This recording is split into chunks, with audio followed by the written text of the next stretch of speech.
இலங்கையின் முதற்தர சுற்றுலா தலம் ரீச்சாவின் மாபெரும் உணவு திருவிழா செப்டம்பர் மாதம் 5, 6 மற்றும் 7ஆம் தேதிகளில் இன்றைய டிக்கெட்டுகளை பெற்றுக் கொள்ளுங்கள்.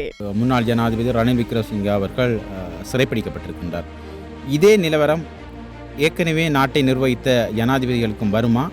நல்ல கேள்வி. அதாவது ரணில் விக்ரமசிங்கே அவர்கள் கைது செய்யப்பட்டிருக்கின்றார். ரணில் விக்ரமசிங்கவை விட மிகவும் மோசமான ஊழல் மோசடிகள் செய்த ஜனாதிபதிகள் கைது செய்யப்படவில்லை. அவரை மாத்திரம் கைது செய்யவிட்டு அதைவிட மோசமானவர்களை கைது செய்யாது விட்டால் மக்கள் அரசியல் பழிவாங்கல் என்றுதான் சொல்லுவார். வருகின்ற மாதத்தில் பயங்கரவாத தடை சட்டம் நீக்கப்படும் என்று நம்புகின்றேன். நான் கடந்த பாராளுமன்ற அமர்வின் போது திட்டவட்டமாக கேட்ட ஒரு விடயம் என்னவென்றால், பயங்கரவாத தடை சட்டம் என்பது மனித குலத்திற்கு பயங்கரமான அபாயத்தை ஏற்படுத்துகின்ற சட்டம். இந்த இடத்தில் நான் மக்களிடம் கேட்டுக்கொள்கின்ற கோரிக்கை என்னவென்றால், காணாமல் ஆக்கப்பட்ட உறவுகள் இந்த சர்வதேச காணாமல் ஆக்கப்பட்ட தினத்தை 30ஆம் தேதி அனுஷ்டிக்கின்ற போது சகல மக்களும் அந்த போராட்டத்திற்கு பங்களிப்பு செய்ய வேண்டும். இது ஆயுதம் தூக்கிய போராட்டம் அல்ல, அகிம்சை ரீதியான ஜனநாயக ரீதியான மனித உரிமையை பேணுகின்ற ஒரு போராட்டமாக இருக்கின்றபடியால்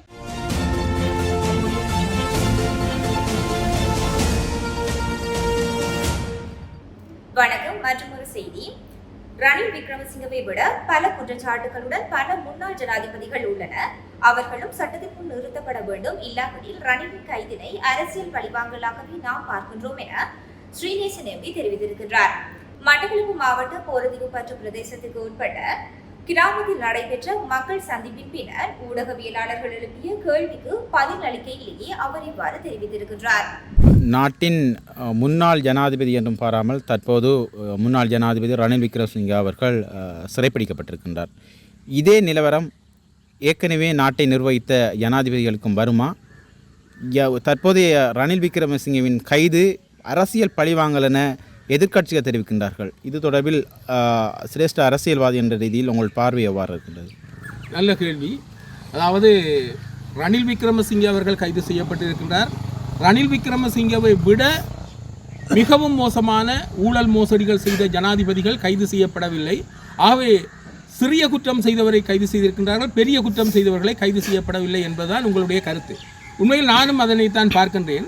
ரணில் விக்ரமசிங்கே அவர்களை பொறுத்தமட்டில் அவர் தன்னுடைய மனைவியோடு பிரித்தானியாவுக்கு ஒரு பட்டமளிப்பு விழாவுக்கு சென்றபோது 1,65,00,000 பணத்தை துஷ்பிரயோகம் செய்ததாக அவர்கள் கூறுகின்றார்கள்.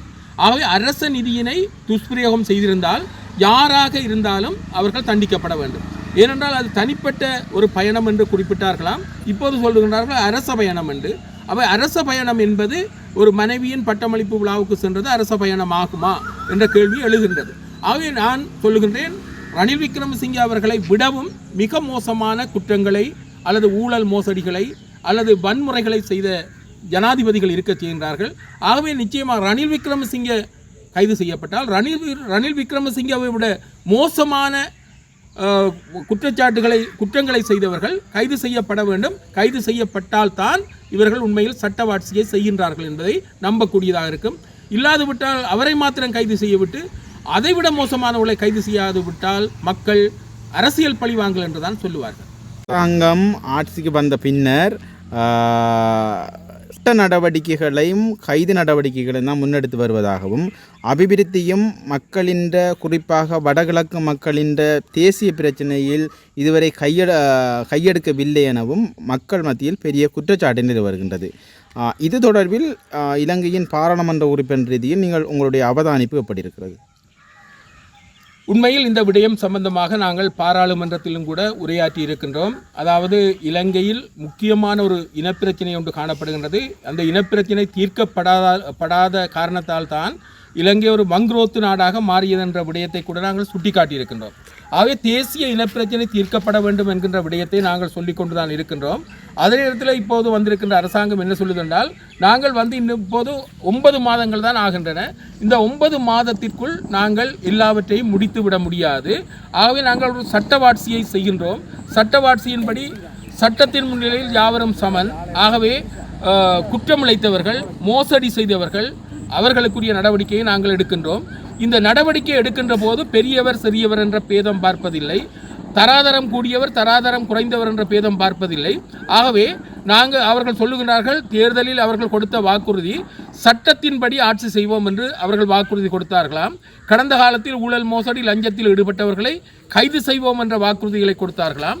அந்த அடிப்படையில் இப்போது சட்டத்தின் அடிப்படையில் யார் தவறு செய்தாலும் அவர்களை கைது செய்கின்றோம், தடுத்து வைத்திருக்கின்றோம், விசாரணை செய்கின்றோம்.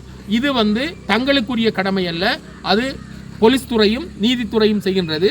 நாங்கள் அதனை செய்பவர்கள் அல்ல, அது துறைகள் சார்ந்த பொறுப்பு என்று சொல்லுகின்றார்கள். அதே வேளையில் நாங்கள் கேட்கின்ற போது கடந்த பாராளுமன்ற அமர்வின் போது கௌரவ ஸ்ரீதரன் பாராளுமன்ற உறுப்பினர் அவர்களால் ஒரு பிரேரணை கொண்டு வரப்பட்டது.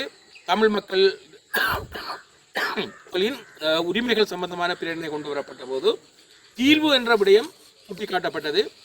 எங்களுக்குரிய தீர்வு என்ன, அதை பற்றி ஏன் பேசவில்லை என்று கேட்டபோது அவர்கள் சொல்லுகின்றார்கள், நாட்டில் பல்வேறுபட்ட பிரச்சனைகள், முதன்மையான பிரச்சனைகள் இருக்கின்றது, பொருளாதார பிரச்சனை இருக்கின்றது, அவற்றை தீர்க்க வேண்டும். வறுமை கோட்டுக்குள்ள மக்கள் வாழ்ந்து கொண்டிருக்கின்றனர், அதை முடித்துவிட்டுத்தான் நாங்கள் இந்த தேசிய இனப்பிரச்சனை சம்பந்தமான விடயம் தொடர்பாக பேச இருக்கிறோம். நிச்சயமாக அந்த தேசிய பிரச்சனை பற்றியும் நாங்கள் முடிவெடுப்போம். நாங்கள் 9 மாத காலத்திற்குள் அனைத்தையும் செய்ய முடியாது என்ற கருத்தை தான் அவர்கள் சொல்லுகின்றார்கள். அமைச்சரவை அந்தஸ்துள்ள அமைச்சர் விஜித ஹேரத் அவர்கள் சொல்லியிருக்கின்றார், வருகின்ற காலப்பகுதியில் நடைமுறையிலே இருக்கின்ற பயங்கரவாத தடுப்புச் சட்டம் இல்லாதொழிக்கப்படும் என்று. உண்மையில் அவருடைய கருத்து நிஜமாகுமா? நிச்சயமாக நான் நம்புகிறேன்.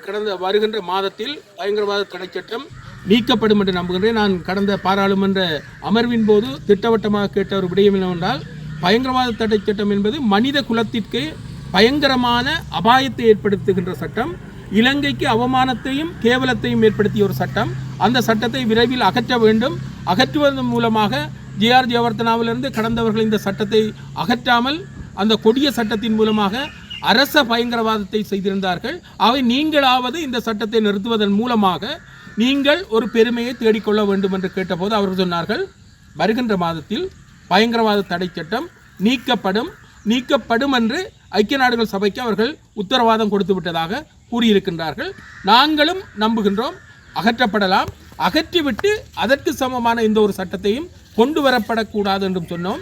நீங்கள் எதிர்க்கட்சியில் இருக்கின்ற போது ஜேவிபியினர் பயங்கரவாத தடை சட்டம் அகற்றப்பட வேணும், அதற்கு நிகரான எந்த ஒரு சட்டமும் கொண்டு வரக்கூடாது என்று நீங்களே சொன்னவர்கள் இப்போது ஆளுங்கட்சியில் இருக்கின்ற போது நீங்கள் சொன்ன வாக்குறுதியை நிறைவேற்ற வேண்டும் என்று கேட்டபோது விஜித ஹேரத் அவர்கள் பதிலளிக்கும் போது பயங்கரவாத தடை சட்டம் நிச்சயமாக விலக்கப்படும் அல்லது விலக்களிக்கப்படும் என்று கூறியிருக்கின்றார். தேதி சர்வதேச காணாமலாக்கப்பட்டோர் தினம். இந்த தமிழர்களின் பிரச்சனை தொடர்ச்சியாக ஈடுபட்டு வருவது போல் காணாமல் போனோருடைய பிரச்சனையும் முடிவு கட்டும் என இந்த அரசாங்கம் செய்யும் நம்புகிறீர்களா? நல்லொரு கேள்வி. நானும் சொல்ல வேண்டும் என்று எதிர்பார்த்த கேள்வி. காணாமல் ஆக்கப்பட்டவர்கள் சர்வதேச ரீதியாக காணாமல் ஆக்கப்பட்ட ஒரு தினமாக 30ஆம் தேதி அந்த தினம் அனுஷ்டிக்கப்பட இருக்கின்றது. ஆகவே அந்த தினத்திற்கு தயவு செய்து சகல தமிழ் தரப்பும் உரிய ஆதரவை கொடுக்க வேண்டும். ஏனென்றால் காணாமல் ஆக்கப்பட்ட என்ற விடயம் உண்மையான விடயம். காணாமல் ஆக்கப்பட்டவர்கள் கொன்று புதைக்கப்பட்டிருக்கின்றார்கள் என்பதும் உண்மையான விடயம். ஆகவே இந்த இடத்தில் நான் மக்களிடம் கேட்டுக்கொள்கின்ற கோரிக்கை என்னவென்றால், காணாமல் ஆக்கப்பட்ட உறவுகள் இந்த சர்வதேச காணாமல் ஆக்கப்பட்ட தினத்தை 30ஆம் தேதி அனுஷ்டிக்கின்ற போது சகல மக்களும் அந்த போராட்டத்திற்கு பங்களிப்பு செய்ய வேண்டும். இது ஆயுதம் தூக்கிய போராட்டம் அல்ல, அகிம்சை ரீதியான ஜனநாயக ரீதியான மனித உரிமையை பேணுகின்ற ஒரு போராட்டமாக இருக்கின்றபடியால் நிச்சயமாக அந்த போராட்டத்திற்கு பங்களிப்பு செய்வதோடு காணாமல் ஆக்கப்பட்டோர் பிரச்சனையை இந்த அரசாங்கம் தீர்க்குமா என்று கேட்கின்றீர்கள். உண்மையில் கடந்த கால அனுபவத்தின்படி பார்க்கின்ற போது உள்நாட்டு பொறிமுறை மூலமாக இந்த காணாமல் ஆக்கப்பட்ட பிரச்சனைகள் தீர்க்கப்படவில்லை. அது மஹிந்தவாக இருந்தால் என்ன, மைத்திரியாக இருந்தால் என்ன, ரணிலாக இருந்தால் என்ன, கோத்தாவாக இருந்தால் என்ன, இவர்கள் மூலமாக இந்த காணாமல் ஆக்கப்பட்ட பிரச்சனை தீர்க்கவில்லை. இதன் காரணமாகத்தான் நாங்கள் சொல்லுகின்றோம், உள்நாட்டு பொறிமுறை உதவாத பொறிமுறை. இதன் அடிப்படையில் நாங்கள் பார்க்கின்ற போது சர்வதேச நீதி விசாரணை மூலமாகத்தான் இந்த பிரச்சனையை அணுக வேண்டும் என்று கேட்கின்றோம். ஆனால் இவர்கள் சொல்லுகின்றார்கள், நாங்கள் கடந்த அரசாங்கத்தை போல அல்ல, நாங்கள் நியாயமான அடிப்படையில் செயல்படுவோம். செம்மணியில் புதைகுழியிலிருந்து எடுக்கப்பட்ட அந்த எலும்புகள் இருக்கின்றன, 147 எலும்புகள் இருக்கின்றன, இன்னும் எலும்புகள் வரக்கூடிய வாய்ப்புகள் இருக்கின்றன. ஆகவே நிச்சயமாக செம்மணி புதைகுழியில் புதைக்கப்பட்ட அந்த அநியாயமாக கொல்லப்பட்டவர்களுக்கு உரிய விசாரணைகளை அரசியல் தலையீடுகள் இல்லாமல் செய்வோம் என்று சொல்லியிருக்கின்றார்கள். தேர்தலில் வடகிழக்கு ரீதியாக பார்க்கும்போது மட்டக்களப்பு மாவட்டத்தில் அல்லது கிழக்கு மாகாணத்தில் தமிழரசு கட்சிக்கு அதிகமான ஆசனங்கள் கிடைத்தது. மாறி மாறி தேர்தல் வருகின்ற போதிலும் வாக்குறுதிகளை தமிழரசு கட்சி மக்களுக்கு வழங்குகின்றது. குறிப்பாக படுவாங்கரை மக்களுக்குரிய தீர்க்கமான தீர்வு இன்னும் வரவில்லை. யானை பிரச்சனை இன்னும் தீர்க்கப்படவில்லை. வீதி போக்குவரத்து இன்னும் தீர்க்கப்படவில்லை. வீதி விளக்குகள் இன்னும் பொருத்தப்படவில்லை. ஆகவே மக்களுக்கும் தமிழரசு கட்சி பொய்யான வாக்குறுதிகளை முன்வைத்தா ஆட்சிப்பிடம் வருகிறது என்று இந்த மக்கள் கேட்கின்றார்கள். இந்த மக்களுக்கு நீங்கள் என்ன கூற விரும்புகின்றீர்கள்? இந்த இடத்தில் நான் ஒரு விடயத்தை சுட்டிக்காட்ட வேண்டும். இந்த விடயத்தில் ஒரு முக்கியமான விடயம் மறைந்து கிடக்கின்றது. நாங்கள் கேட்பதெல்லாம் எங்களுடைய வடக்கு கிழக்கு தாயகத்திற்குரிய அதிகாரங்கள் கிடைக்க வேண்டும். அந்த அதிகாரங்கள் கிடைத்தால் அந்த அதிகாரங்களை வைத்துக்கொண்டு இந்த பிரச்சனைகளுக்கெல்லாம் தீர்வு காணலாம். இப்போது சகல அதிகாரங்களும் மத்திய அரசிடம் குவிந்து காணப்படுகின்றது. மத்திய அரசு தான் இந்த அதிகாரங்களை செய்து கொண்டிருக்கின்றது. உதாரணமாக சொல்லப்போனால், நான் போன முறை ஒரு தடவை ஒத்திவைப்பு பிரேரணை நடந்தபோது வனஜீவராசிகள் அமைச்சரை நான் ஒரு கேள்வி கேட்டேன். மத்திய கிழக்கில் ஒட்டகங்கள் அதிகரிக்கின்ற போது அவற்றை மேலதிகமான ஒட்டகங்களை சுட்டு கொன்று விடுகின்றார்கள். ஆஸ்திரேலியாவில் கங்காரு அதிகரிக்கப்படுகின்ற போது அதிகரிக்கின்ற கங்காருக்களை சுட்டுக் கொள்ளுகின்றார்கள். ஏனென்றால் மேலதிகமாக விலங்குகள் இருந்தால் அது மனித குலத்திற்கு ஆபத்தாக அமையும் என்ற அடிப்படையில் அவர்கள் அதனை அவ்வாறு கொன்று விடுகின்றார்கள். நான் கேட்டேன், இங்கு 1000 யானைகள் வாழக்கூடிய காடுகள் இருந்தும் 6000த்துக்கு அதிகமான யானைகள் இருக்கின்றபடியால் காடுகள் கொள்ளாத விதத்தில் ஊர்களுக்குள் யானை வருகின்றன. இந்த யானைகளை கட்டுப்படுத்துவதற்கு ஏன் உங்களிடம் அந்த பொறிமுறைகள் இல்லை? நான் மறைமுகமாக கேட்டது, மேலதிகமான யானைகளை சுட்டு கொன்றாவது இந்த மனிதனுக்கு ஏற்படுகின்ற நெருக்கடியை நீங்கள் தடுக்க வேண்டும் என்ற அடிப்படையில் கேட்டபோது அவர் சொன்னார், தங்களுக்கு சுட்டுக் கொள்வதற்கான நோக்கம் எதுவும் இல்லை, ஆனால் யானை வேலிகளை அமைத்து தருவோம் என்றுதான் சொன்னார்கள்.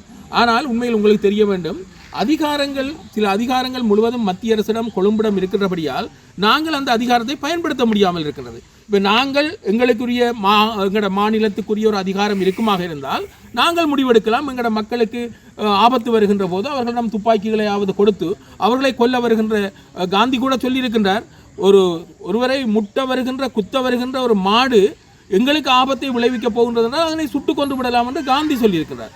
மாட்டை கூட சுடலாம் என்று சொல்லியிருக்கிறார் காந்தி, அஹிம்சா மூர்த்தி. ஆகவே யானை ஒன்று எங்களை அடிக்க வருகின்ற போது நாங்கள் அரோகரா போட்டுக்கொண்டு நின்றால் நிச்சயமாக அடித்து விட்டு தான் செல்லும். ஆகவே இந்த அதிகாரங்கள் எங்களுக்கு இருந்திருந்தால் ஊர்களுக்குள் புகுந்து மக்களை கொல்லுகின்ற இந்த யானைகளுக்கு உரிய அதிகாரத்தை பயன்படுத்தி அதுக்குரிய தீர்வை காணலாம். இப்போது மத்திய அரசிடம் சகல அதிகாரங்களும் இருக்கின்றது. வேலிகள் போடுவதென்றாலும் அவர்கள்தான் போட வேண்டும், அல்லது அந்த யானைகளை கலைப்பதென்றாலும் அவர்கள்தான் செய்ய வேண்டும். ஆகவே தமிழ் தேசிய கூட்டமைப்பு அல்லது தமிழரசு கட்சியிடம் இதனை கட்டுப்படுத்தக்கூடிய அதிகாரங்கள் இல்லை. நாங்கள் அரசிடம் கேட்டு வேலிகளை போட செய்யலாம், மேலதிகமான யானைகளை கலைக்க சொல்லலாம். ஆனால் இங்கு அதற்குரிய அலுவலகங்களும் குறைவாக இருக்கின்றன, கலைக்கின்ற உத்தியோகஸ்தர்களும் குறைவாக இருக்கின்றபடியால் இதனை செய்ய முடியாது இருக்கின்றது. இதற்கு காரணம் அதிகார பகிர்வு மூலமாக உரிய அதிகாரங்கள் தமிழர்களுக்கு வழங்கப்படாமல் சிங்களவர்கள் அந்த அதிகாரங்களை முழுமையாக வைத்திருக்கின்றபடியால் அவர்கள் போடுவதுதான் சட்டம் போல் இருக்கின்றது. அதனால் தான் இந்த அதிகரித்த யானைகளையும் கட்டுப்படுத்த முடியாமல் இருக்கின்றது. மாகாண சபை தேர்தலை அரசாங்கம் இழுத்தடிப்பதற்கு நோக்கம் என்ன?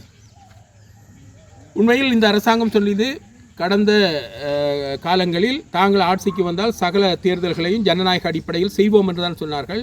ஆனால் அவர்கள் செய்யவில்லை. உண்மையில் உள்ளூராட்சி சபை தேர்தலின் போது அவர்கள் பாராளுமன்ற தேர்தலின் போது கிடைத்த வாக்குகளை விட உள்ளூராட்சி தேர்தலில் வடக்கு கிழக்கில் அவர்களுக்கு வாக்குகள் குறைந்திருக்கின்றன. ஆக இந்த அச்சம் காரணமாக சில வேளைகளில் மாகாண சபை தேர்தலை இழுத்தடிக்கின்றார்களோ என்ற எண்ணம் இருக்கின்றது. ஆனால் சொல்லியிருக்கின்றார், வருகின்ற ஆண்டு 6 மாதத்திற்குள் அவர்கள் இந்த மாகாண சபை தேர்தலை நடாத்துவோம் என்று சொல்லியிருக்கின்றார்கள். எல்லா அரசுகளும் எதிர்க்கட்சியில் இருக்கின்ற போது பேசுகின்ற பேச்சும் ஆளுங்கட்சிக்கு வந்தவுடன் பேசுகின்ற பேச்சும் வித்தியாசமாக இருக்கின்றது. இவர்கள் எதிர்க்கட்சியில் இருக்கின்ற போது மாகாண சபை தேர்தலை நடாத்த சொன்னார்கள். இப்போது ஒரு பிரச்சனையும் இல்லை. பழைய தேர்தல் முறையில், விகிதாசார தேர்தல் முறையில் இந்த மாகாண சபை தேர்தலை நடாத்துவதற்குரிய வாய்ப்பு அதிகமாக இருக்கின்றது. எனவே தேர்தலுக்கான பிரதித்துவ முறையை மாற்றுவது, திருத்துவது என்று சொல்லிக் கொண்டிருந்தால் அது இவர்களுக்கும் மாகாண சபை தேர்தலில் விருப்பமில்லை என்பதுதான் புலனாகும். ஆகவே உள்ளூராட்சி சபை தேர்தலில் வடக்கு கிழக்கில் அவர்களுக்கு ஏற்பட்ட வாக்குச்சரிவால் சில வேளைகளில் மாகாண சபை தேர்தலை கண்டு பயப்படுகின்றார்களோ என்று எங்களுக்கு எண்ண தோன்றுகிறது. இருந்தாலும் அதற்குரிய அழுத்தங்களை நாங்கள் கொடுத்து கொண்டு தான் இருப்போம்.